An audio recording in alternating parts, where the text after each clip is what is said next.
Welcome back to the Growing Band Director Podcast. This is our Grade 2 Jazz Rep episode. We did Grade 1 already. If you have not heard that, check it out.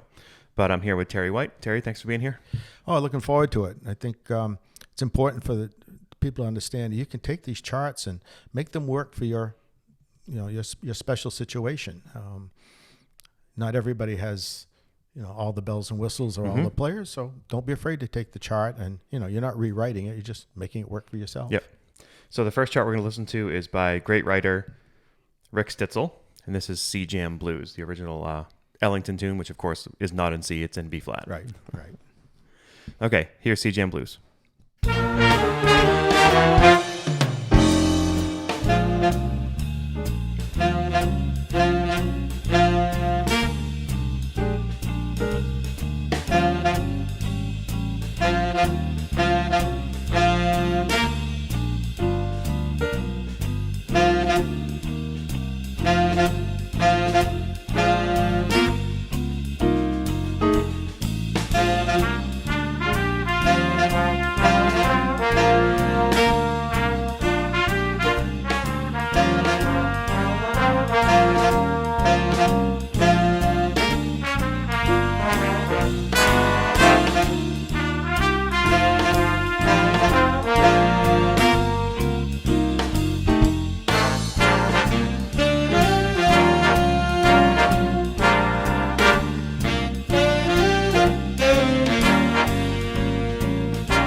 That's such a great chart. There's a great shout in there with awesome articulation that's all unison for everybody. Obviously, it's blues.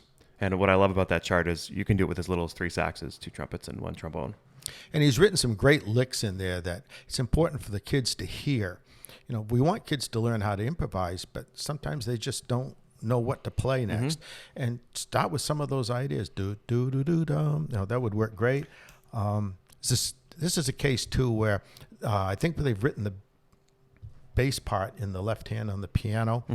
And I would encourage that, especially at middle school. We don't always have bass players in every situation, but you might be able to find that extra piano player. Even if you have just a piano player, we need to have the bass line first. And sometimes if you have a keyboard bass and the piano player is strong and your bass player is weaker, that gives them like somebody to play with to help them too. Yeah, and I think some publishers will put out the bass line in the left hand and some type of voicing in the right hand. Well, even it's not overly realistic, I think, for middle school and even younger high school kids to do that. Pick one or the other and get the bass player. Recently, at this last spring at a festival, there was a middle school band that had a keyboard bass. And I said to the director after listening to this kid's a natural bass player. He happens to be playing keyboard right now, but listen to him play and feel that style. I'd get a bass in that young man's hands as fast as possible. I had a year with my top band, too. I don't know if you remember it. Like, I had a bass player quit midway through the year, and I had 2 piano players. I'm like, well, and they were both older kids, so it was like, that's just what we did that year. And was it ideal? No, but it worked.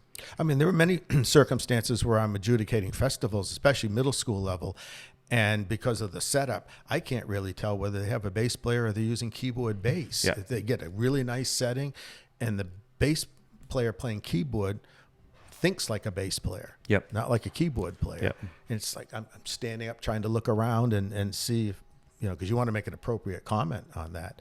And stuff on the shout of that too. Like if you're not practicing singing and doing syllables, it's a perfect. You got dot dot do dot da. I mean, getting the band to sing that.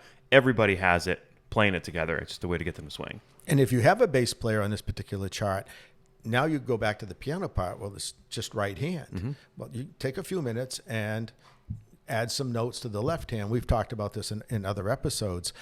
It's blues. If the kid can learn the 12-bar voicing, then you can get them to step up and change the rhythms. Not like they're going to play the exact same thing every chorus. And for people who don't know, it's third and seventh. Like if they 2 notes, third and seventh only.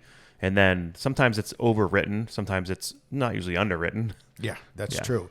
Yeah. And it's been my experience that most of the piano parts are definitely overwritten, especially for middle school level. So if you have a kid who's like new in piano, they're like, oh, what are all these notes? Get rid of it. Just teach them, D and A flat, and then right? D flat and G, just playing the third and sevenths. And even if initially you just wrote out 12 bars, or even if you're not sure how to do that, pick up the phone, email. Yeah. It's a few minutes worth of work for somebody. They'll just write it out in whole notes. And then when you get to the point where, the kid's probably pretty bored just clunking on one, say, okay, today in rehearsal, I don't want you to play on beat 1. Mm-hmm. That's going to be a little challenging for them. It's going to be weird. Yeah. And then you get them to feel like they can move away or don't play at all in this measure. That's important. And a step in between that too is the Charleston rhythm. The bop, Right. bop, bop, bop, Right. or bop, da, da, as well. A good friend of mine, Ralph Norris, who's a veteran tenor player, made a suggestion one time at lunch. He said, why don't you have them listen to Band in a Box? Mm-hmm. Because that'll show you how to comp. And I never thought of that before. And now there's iReal Pro and lots of other things, but Sure. backgrounds, yeah. Yeah. Cool. All right, the next chart we're going to listen to is Blues by 5 by the great piano player Red Garland, and this is arranged by John Barry. This also, again, has clarinet parts, flute parts, vibe parts, and can be used for less than ideal instrumentation. Yeah, and has a nice sax solo in it as well. Yeah. All right, here it is, Blues by 5.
When you're doing that chart, again, those background figures, that dot, dot, it's like to get it to really swing, it needs to be shorter than the kids think. So like try to get them to play really short.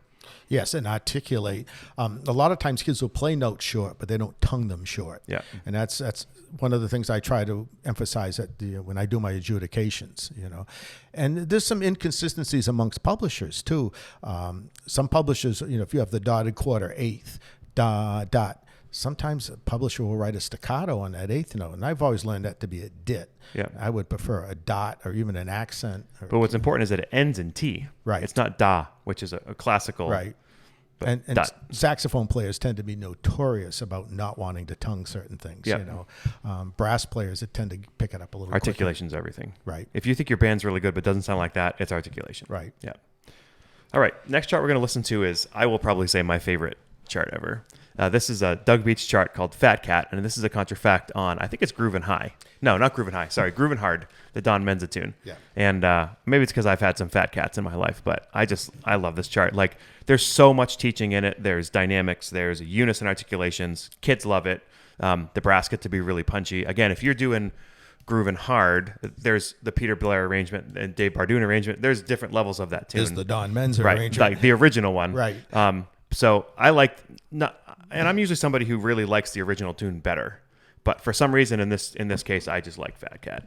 Well, when I first heard this chart too, immediately I was thinking of the Dave Bardoon chart, and which is a classic. But if your saxes aren't ready for that yet, because there's a lot of notes and a lot of playing in that. Yeah. There's no soli in this one. And there's For saxes. in the Bardoon chart, there's no, you have to make space for improvisation. Mm-hmm. It's not written into the chart, and it's just got a great solo section.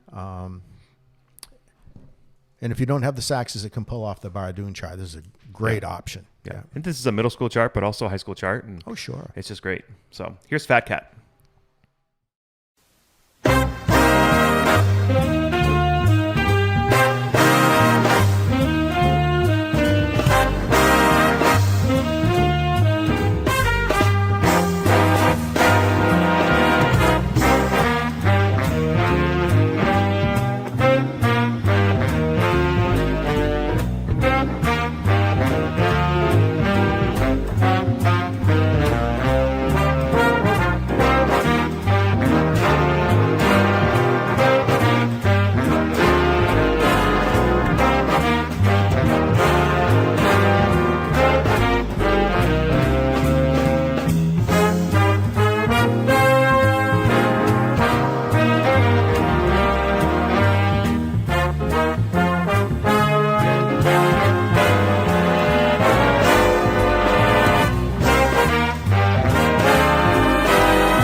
Yeah, it's just great writing. That soli at 49 or whatever it is so good. You know, the brass kind of get to be punchy and play together. Saxes get a moment, but it's all in octaves. It's not harmonized. And Well, it's interesting. Many years ago, when I heard the Barry solo start, it reminded me of a comment a director made about a chart that he'd listened to, and I know when they like Hal Leonard and the others require us to write suggested solos, they really want the recordings to play those solos so the kids Not can on hear that it. one. No, and some publishers don't. I mean, Yeah. they tear right into it, and you get these pro level players. And I remember a director saying, he said, "Well, my Barry player couldn't play that solo." And I'm thinking to myself, well, he doesn't have to, you know. Yeah. And it was someone who didn't have, I think, a extensive jazz background. They probably thought they had to play every note that was there. That's a chart that works really well too in a short amount of time, like at a camp or whatever, but also works great as a warm-up chart because it likes every day they're working on that articulation. So I guess the only downfall is that it's contrafact, that it's not an original tune. But you know what? I don't care. I just like it. Well, and I'm a big fan of teaching the jazz repertoire, but Satin Doll was an original at one point in time too, before I tested the time. And something on that chart about like the C minor and then the 2/5 with that sound and the pedal and all that. It's got like, it just gets kids going. Well, and if you're thinking long-term project and you're thinking grades 6 through 12, start with that chart. Maybe your second band at the high school level does the Bardoon chart, and eventually you're doing the Don Menza thing. And you don't need full instrumentation to do that. Stuff's doubled everywhere. Right. So. Right. No, it's a great chart. All right. Our next chart is Top C by Rick Stitzel. This is sort of that, I don't know what the style is. The boom, chick, the bassy, because Top C is originally a bassy tune. It's kind of like, I think of it as like a Guy Noir kind of secret detective thing. I don't know. That's what I wrote in my note too. The boom chick style on the piano could eliminate the left hand in the beginning if you have a solid bass player.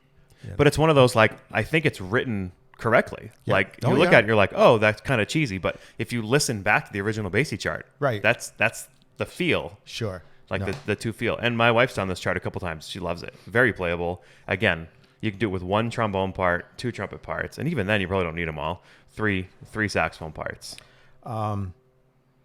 Yeah, the written suggested solos are in multiple parts.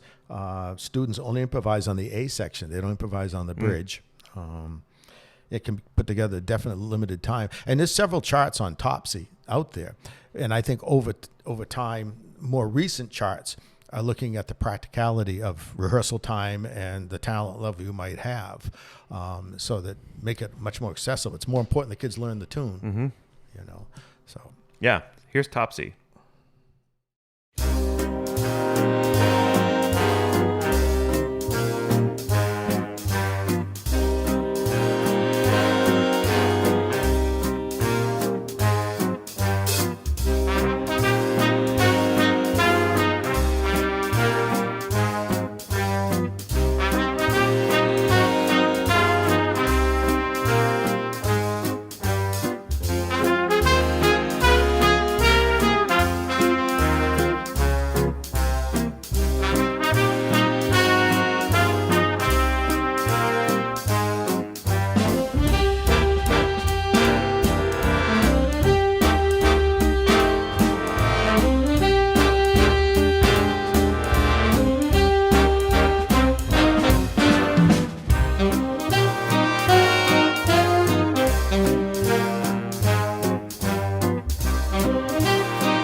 Yeah, so we were just talking about the B section of that chart goes into 4. So like for people who are new to this, like if it's half notes, it's in 2. If it's quarter notes, it's in 4.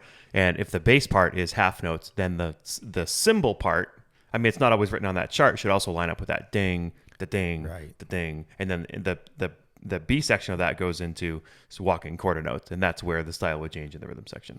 Yeah, I think there's a couple situations like that, and also when you have charts that go from Latin to swing and back and forth, there's that tendency, even if it's done properly, that when it goes into 4, it's going to feel like it takes off, and it goes into 2, it feels like it lags, and then many times it does. Play it with a metronome. Right. The kids, even though you're playing in 2, you got to think in 4. Yep. Or else it's just gonna lag. And I always have because ideally the drummer or the bass player are both strong, but eventually like one is stronger than the other. I have them watch each other, so because of their right hands line up with that style. Yeah. I love that chart. My wife loves it too, which means I also have to love it. Yeah. All right. Next chart is again another Rick Stitzel. Again, I don't know Rick. I don't know. Do you know Rick? No, I don't. Yeah. No. His charts are great.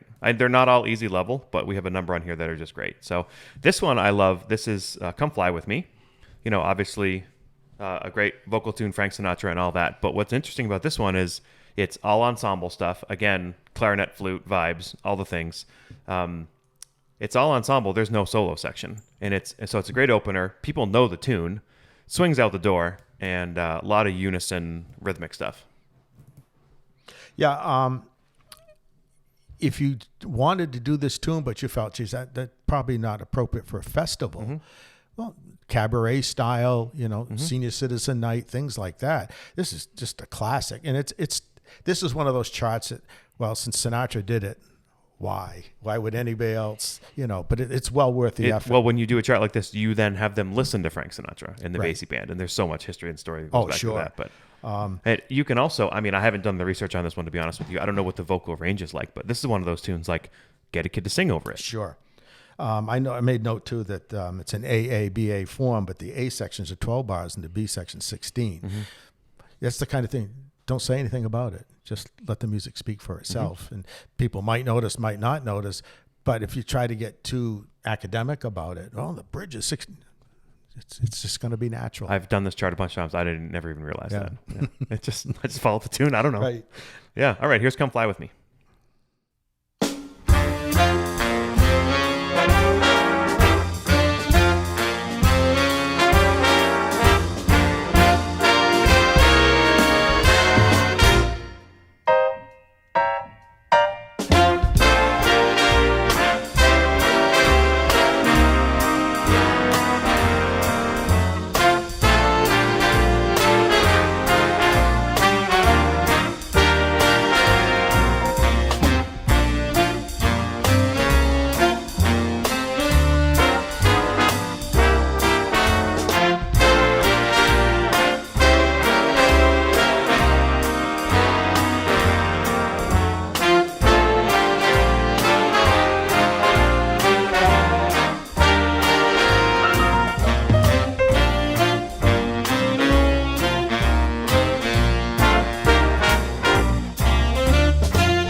Yeah, right from the beginning of that chart, the Count Basie quote in the piano, the bop, bop, bop, that people don't know that means Count Basie. That was like his timestamp, right? And it's interesting that Rick uses it at the end of the introduction. Mm-hmm. We always associate that with the at the end. And I'm oftentimes when we hear that, with sometimes it's usually one bop, bop, bop on the beat, off the beat. And sometimes we hear some variations on that rhythmic theme, not because it's written that way, which doesn't matter as long as it works. And I think back to, there was a 60-minute segment on Basie one time, and they were rehearsing a brand new chart, and Dennis Wilson was bringing the chart over, and there was a solo break, and Basie didn't play it exactly the way Dennis had written it. And he came over and said, "Now Count, this comes in here."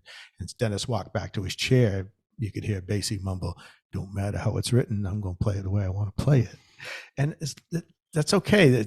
I think sometimes we want to take these charts so literal. Yeah. You know, you have to when everyone else is playing. Yeah. But if you have that opportunity to insert your own, But the personal story of Count Basie, like it was his chart and he put that in there, like Sure. that's part of the repertoire. Like they should know that. It makes Right. it more relatable. you know, it's saying to a kid that's a Basie ending, and you explain why as they're learning. It's like playing a Basie chart and your guitar player has never heard of Freddie Green. Mhm. I mean, that's a crime, you know. I've been rewarded, you know, the last couple of festivals I did, we would mention that, and the kid would say, "Oh, Freddie Green, yeah, he's a guitar player in Basie's band," and he knew, you know, imagine being so good at what you do, they name a style after you, Right. you know. Yeah. So that's important. And again, to introduce Sinatra, you know, even though this isn't a vocal chart, I never get tired of hearing this. Yeah, there's one more thing I want to mention about that chart, and that's the snare drummer was what we call chopping wood on 4. So if you want to really kick the band, a lot of people will have. So the first thing you can do is have the snare drum on the drum with the hi hat on 2 and 4, Mhm. right? So, but if you can get them to turn the stick over and leave the tip on the head, how do I explain this, and then put the fat end on the rim. It's a better sound, and you can do it on 2 and 4, but in that case 4, it swings. Oh, it does, and I've made that suggestion to a lot of kids. If you can do that, it just feels like it swings. 2 and 4 is okay. A lot of times the drummers are doing just on the snare 2 and 4, and that's just plain annoying. Yeah. You know, it's I mean, unless you're like at the climax of the chart and you're doing it one time to really push the band or something, but yeah, over and over again, it just gets hard to hear. an experienced drummer will do it to keep law and order when the ensemble's not agreeing time wise. Yeah. He'll lay down 2 and 4 deliberately. But if you have a new drummer and they're having a hard time doing any snare drum, it's Right. easy because it's all left foot and left hand. Right. But so you can have them play it on their lap, so you don't have to hear it, or turn it over and do it on the rim. So, all right, our next chart is great standard and possibly the greatest writer out there, Mark Taylor. This is a tune called Foggy Day. Let's listen first. Here's Foggy Day.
So that chart is definitely kind of like the harder grade too, right? Because it's harder on the rhythm section.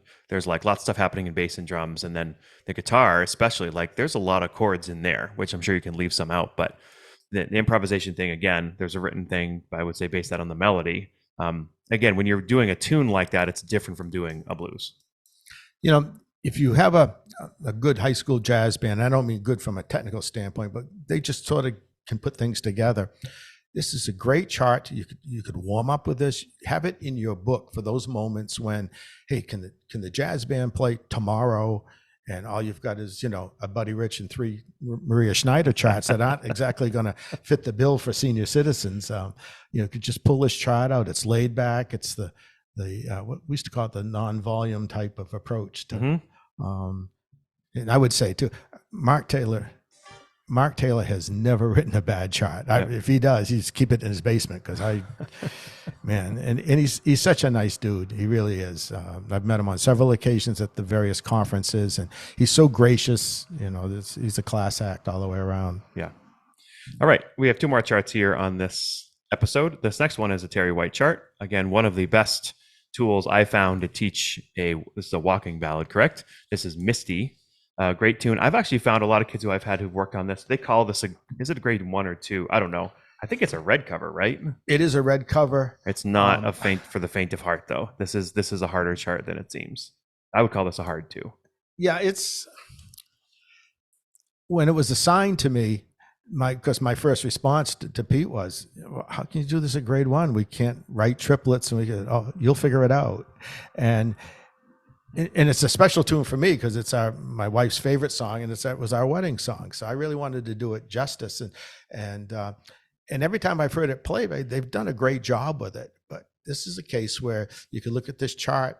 If you really have a grade 1 band, it might be a little bit of a challenge, a lot more work for you. But if you have a grade 2 or 3 band, you could use this chart. You could get it together a lot faster, and it would work well for you. And I found kids really like this. Like even as they've maybe looked at it in middle school or played it, and then I've had them in high school, or maybe we've read it a first time. Kids love this more than almost any other ballad I've ever worked on. Yeah, I mean it's a great tune. The Bones get the melody on the bridge.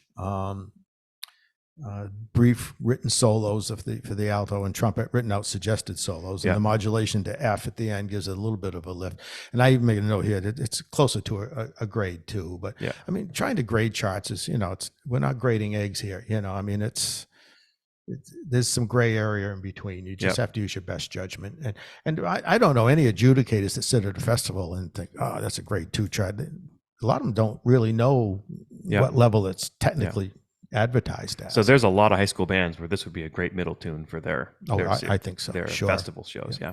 All right, here's Misty, arranged by Terry White.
And that was played at Midwest, right? There's a funny story around that. Yes, several years ago, I think it was Lindbergh High School from St. Louis, and the director had emailed me several months before the performance to let me know they were programming it. So I had mentioned that it was my wife's favorite tune and it was our wedding song. So at the performance, he actually mentioned that to the audience. He said, just says, no pressure here at all. And they did a beautiful job. All right. So we have one more tune for you on this episode, and this is going to be called Righteous Refrains by Tony Soucy. This is a collection of 3 spirituals. Here's Righteous Refrains. Well, I stand corrected. That's 2 tunes, Joshua Fit the Battle of Jericho and Wade in the Water, again by Tony Soucy. That's the Gene Krupa style from Sing, Sing, Sing. Yeah, call and response, great for the kids. And again, another one of those charts you might want to have in the book. That would be a crowd pleaser for sure. Yeah. Especially for an older generation that remembers the Gene Krupa, sing, yeah, sing, and sing the rhythm stuff. section stuff is pretty repetitive, which is good if you have the right kind of rhythm section for that. And, obviously the drummer has to kind of shine a little bit. So, And another thing you can do is you have these in your book, maybe you get to play them once this year, but you leave them in the book year after year after year. Why reinvent the wheel? Yep. Have that stuff there. I think often, I know when we were teaching in Westbrook years ago, we almost had 2 books. We sort of had the festival stuff, and then we had the Rotary Club stuff that we could just pull out in a flash. And we ended up getting a lot of gigs. And again, those performances, they're so invaluable for the kids, that experience of playing a gig. Cool. Yeah, we're going to have 2 episodes just on grade 2.5 as well. So lots more in this series. Hope you guys have a good day. We sincerely appreciate you taking your valuable time and listening to the Growing Band Director podcast. Your students are very lucky to have a band director like you. If you have any suggestions for episode topics or think you have an area of expertise to share on a show with us, please reach out. If you enjoyed this episode, don't forget to subscribe. And if you want to help spread the word, please give us a 5-star review and tell your band director friends to subscribe as well. We're available on Apple Podcasts, Spotify, our YouTube channel, and wherever you listen to podcasts. Thanks for listening to The Growing Band Director. See you next week.